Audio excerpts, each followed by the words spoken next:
Hi viewers, welcome to yours media. నేను Mahesh.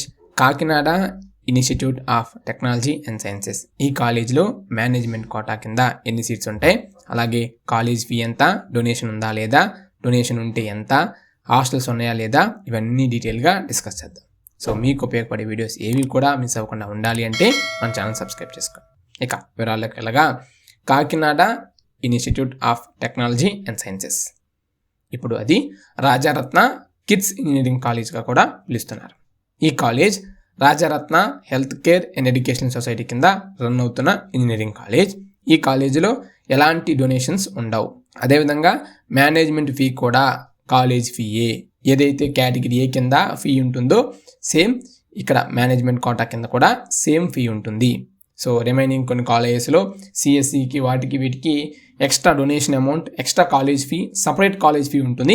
But ఈ కాలేజీలో ఎలాంటి మేనేజ్మెంట్ కోటా ఫీ అనేది లేదు. ఇక ఈ కాలేజీలో టోటల్గా 7 బ్రాంచెస్ అవైలబుల్గా ఉంటాయి.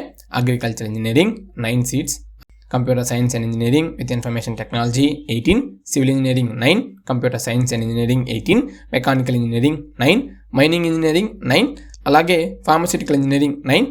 ఈ కొత్తగా ఇంకో బ్రాంచ్ని స్టార్ట్ చేశారు, అదే ఆర్టిఫిషియల్ ఇంటెలిజెన్స్. అక్కడ కూడా సేమ్ 9 సీట్స్ అనేవి అవైలబుల్గా ఉంటాయి.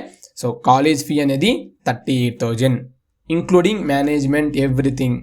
సో ట్రస్ట్ కాబట్టి ఎలాంటి మేనేజ్మెంట్ ఫీ వీళ్ళు కలెక్ట్ చేయరు మీ దగ్గర. అదేవిధంగా బాయ్స్ అండ్ గర్ల్స్కి హాస్టల్స్ అనేవి అవైలబుల్గా ఉన్నాయి. Thanks for watching.